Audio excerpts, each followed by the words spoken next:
માં પીએસઆઈ બેભાન થયા, સારવારમાં તેમનું મોત થયું। ભાવનગરના સ્ટેટ મોનિટરિંગ સેલના પીએસઆઈનું નિધન થયું છે। સનેસ વિસ્તારમાં એસએમસીના દરોડા હતા અને દરોડા દરમિયાન પીએસઆઈ સચિન શર્મા બેભાન થયા। ખાનગી હોસ્પિટલમાં સારવાર દરમિયાન મોત થયું। એસએમસીની ટીમ ભાવનગરમાં બાતમીના આધારે દરોડા પાડવા માટે ગઈ હતી અને જ્યાં આ ઘટના ઘટી। વડોદરામાં ડમ્પરે અકસ્માત સર્જ્યો છે। શહેરના કોટા વિસ્તારની ઘટના છે। પોલીસ વાન સહિત અન્ય વાહનોને પણ અડફેટે લીધા। ડમ્પર બેકાબુ બની અકસ્માત સર્જતા અફરાતફરી મચી ગઈ। 2 થી 3 વાહનોને નુકસાન પણ પહોંચ્યું છે અને પોલીસે ચાલક સહિત 2 લોકોની અટકાયત પણ કરી છે।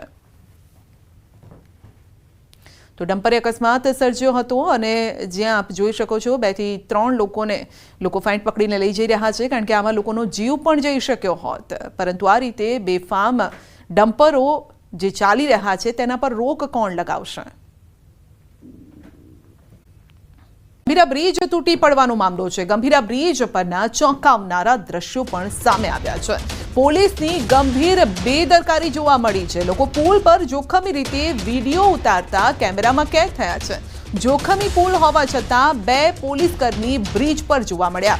જ્યાંથી બ્રિજ તૂટેલો છે ત્યાં સુધી બાઇક લઈને તેઓ પહોંચી ગયા હતા અને જોખમી બ્રિજ હોવા છતાં બાઇક પર તેઓ ત્યાં પહોંચ્યા હતા। તો આ દ્રશ્યો સામે આવ્યા છે।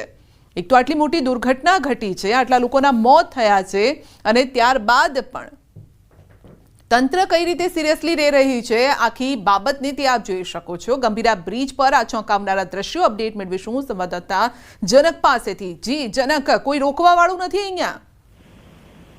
સંધ્યા, જ્યારથી આ ગંભીરા બ્રિજની ઘટના બની ત્યારથી બંને બાજુએ પેલી તરફ પાદરા અને આ બાજુ જે ગંભીરા એ બંને વડોદરા ગ્રામ્ય પોલીસ અને આંકલાવ પોલીસે ચોક્કસ આ પોલીસને ગોઠવી છે। ગંભીરા સાઈડની જો વાત કરીએ તો એક મજબૂત દિવાલ બ્રિજથી લગભગ 15 ફૂટ દૂર એનું નિર્માણ કરવામાં આવ્યું છે, પરંતુ જે પોલીસના જે કર્મચારીઓ છે એ પોતે જ ત્યાં આ રીતે બાઇક પર ફરતા જોવા મળ્યા। એટલે ત્યાં જે દુર્ઘટના સ્થળ છે જ્યાં ટેન્કર ઊભી છે ત્યાં આગળ જતા જોવા મળ્યા વિડીયોમાં। અને આ વિડીયો હાલ બંને તરફ ખાસ કરીને ગંભીરા આંકલાવમાં વાયરલ થયો છે। એટલે ચોક્કસ સવાલ એ છે કે કાયદો દરેકને લાગે, દરેકના જીવનું જોખમ એ ખૂબ મહત્વની બાબત છે।